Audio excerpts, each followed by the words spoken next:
Nú ætlum við að skoða mismunandi formúlur fyrir sama mynstrið.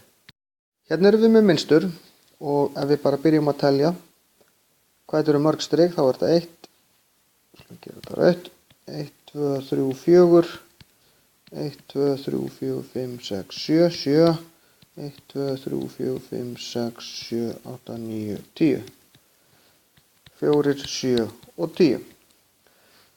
Og eins og ég kendi ykkur í síðasta myndbandi, þá skoðum við hvað munar mörgum á milli. Hérna munar 3, hérna munar 3, þannig að þá gerum við 3n. Skrifum þrisvarsinnum töfluna hérna á milli. Hér munar alltaf 1. Myndirnar er alltaf 1 meiri heldur en þrisvarsinnumtalan, þá ger ég pluss 1. Þannig að hér er í raun komin 1 formúla. Síðan get ég reynt að pæla, er þetta að finna þetta út einhvern veginn öðruvísi. Og það er hægt, til dæmis í þessu tilfelli, ef að ég prófa að taka í raun, telja krossana.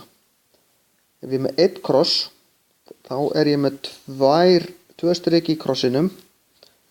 Sem sagt, krossarnir er í mynd 1, þá er 1 kross og 2, þannig að fjöldi krossa er alltaf sami og myndafjöldin. En þá þarf ég að bæta við hvað það eru mörg strik. Og þið sjáu það í mynd 1 eru 2, í mynd 2 eru 3, í mynd 3 eru 4. Þannig ég þarf að bæta við í raun n pluss 1. Og þetta er sem sagt krossin. Þetta eru þessi strik. Og þetta get ég sett saman og fæ þá reyndar út 3n pluss 1 eins og ég byrjaði með. Þetta er aðeins önnur hugsun. Það er eiginlega það sem þetta snýst að geta hugsað þetta út frá fleiri en einni leið.